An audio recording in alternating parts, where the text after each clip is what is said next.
Hello and welcome to another episode of An Interview With. I'm Brett McCall with Metra Home Theater Group, and today I have with me Patrick Siebert from JVC CI. Thank you very much for having us. Well, thank you for joining us. I appreciate you coming in, and I see you brought me gifts. So before we get into this, because actually the pre-conversation was quite intriguing on this, tell me a little bit about yourself and how you got here. Well, I was in car audio in Orlando, Florida for a very, very long time. I worked at a place called Ultimate Auto. And also as a side gig, I have a YouTube channel where I do board games. One of the marketing director, actually, from JVC contacted me after seeing my channel and finding out that I was in 12 volt and asked me to come work for JVC. And here you are. This has been 3 years, I think, since I met you? It's been 3 years, yeah. 3 wonderful years at JVC. Well, a lot of changes have happened in the 3 years since I first met you in Indianapolis. I see this is your brand new DILA piece, and I don't know the part number, but tell me a little bit about it. So this is JVC's NX7 projector. This is in the middle of the lineup. It's actually the projector we're selling the most of right now. This projector runs around $9,000. Retail? Retail. Okay. It is a native 4K projector this year. Ooh, big jump up. Yep, big jump up for us with 80,000 to 1 native contrast ratio and 1900 lumens. Okay, now you and I were discussing this briefly before. In a properly calibrated theater, obviously 1900 lumens is kind of like staring into these lights here. What do you anticipate to get the best picture? 850, somewhere in that range, typically on a good screen? Well, I mean... And I realize that number sounds low, but in a proper theater, that's a lot of light. It is a lot of light. And as long as at the screen you're being able to hit 40 nits or so, you can get HDR quality color. But there's a minimum amount of nits you want to get at the screen, and that's really what's pivotal, is that you've got to get that amount of light at the screen as opposed to all the other environmental factors. So it's great that the projector has 5,000 lumens, but if you can't get those 5,000 lumens on the screen, and there's things that can affect that too. Yeah, right? And on that note, plastic or glass on the lens? All glass lens assembly on JVC projectors for the DILA lineup. That's awesome, because that certainly helps. You don't have to worry about the discolorization or the fogginess that comes with plastic over time. Absolutely, and you can also keep your quality control a little bit tighter on glass as well. Full lens shift up and down, horizontal, mechanical, Yep. or is it electronic? Oh no, full electronic and mechanical lens shift. Fantastic. Now, I have an older one, and my panel's slightly different. So as I'm looking at this here, you guys have added USB for the first time. We have, right? That's great. You can actually do your updates with USB. Yes. Absolutely. That's nice. Do you know if it's a 1 amp USB port or is it 250 milliamps? It is 1 amp. Awesome. That means we can actually run repeaters on it. Yep, absolutely. That's fantastic. We've also got a trigger for the screen, it looks like. 12 volt trigger. And IP control. Yep, absolutely. And serial still for the old school guys. RS232, absolutely. Are both of the inputs fully HDCP 2.0 or 2.2 and HDMI 2.0 compliant? Yes, they are.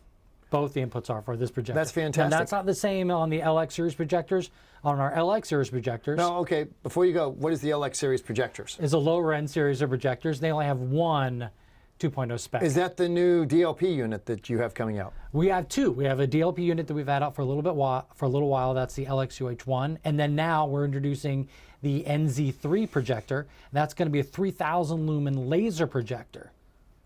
For the commercial, for the consumer market? Yep, This is not commercial? Yep, with a $3,700 price tag. Good color, good HDR capabilities for laser? You know, I'm a DLA guy, right? And I want that contrast, and I want that color gamut. And I was a little nervous that we're going to introduce a projector at a $4,000 price point, or $3,700 price point.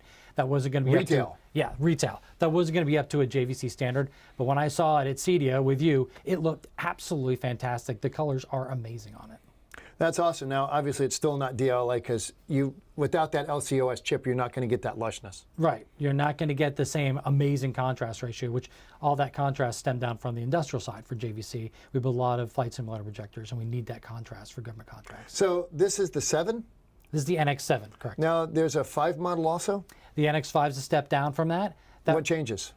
When you step down from that, it's a different chip grade selection, so your contrast goes down a little bit, but you also lose the HDR, the color filter in it. So you lose a little bit of the color gamut It's still HDR, as well. but it's not as good of HDR? Yeah, it doesn't hit the same Rec 709 color gamut. Okay, so this is a full 709 piece. Yep, absolutely. That's fantastic. I do notice, I'm going to flip this over, is that okay? Sure. I will be reasonably careful as far as you know. It uses the same mounting process as the previous JVC projectors, which is nice because it spreads the weight out on the mount. Some of them really tight in the middle, which can make it a little Yeah, any wobbly in the mounts, mount. any mounts from the last 2 generations will still fit. Fantastic. I'm going to flip it over. Also, the biggest change I see, because I have a previous generation projector at home, is the layout. In mine, it's straight up the middle. I do notice also that this one should be a little bit quieter than mine. It is. We have a much larger heatsink because people complained that yours was too loud. They went over to your house and they're like, "What's up? It's so loud in here." Trade-off is obviously we reduce the fan speed. We have to have a lot more area to dissipate. Right, so it is a larger chassis. It's a little bit larger chassis, about 1 inch in every direction and 2 inches in length.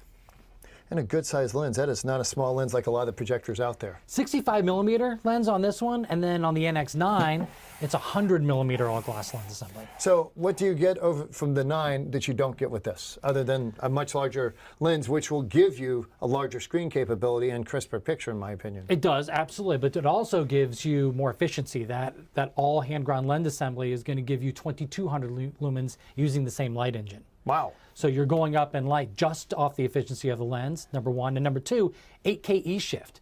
So this projector is going to take a 4K signal and give you 8K E-shift. So if you're breaking 110 inches on screen size, it could become important quickly. Yeah, I would say even 140, 150, it makes a huge difference.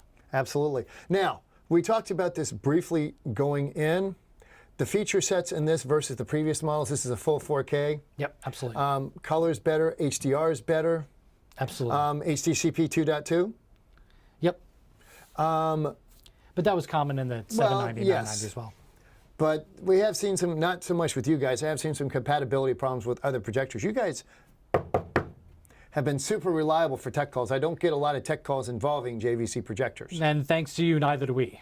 Well, But thank you. There are other companies out there that we still definitely get tech calls from. Absolutely. Happy to hear that. Is there anything else I should ask you, Patrick?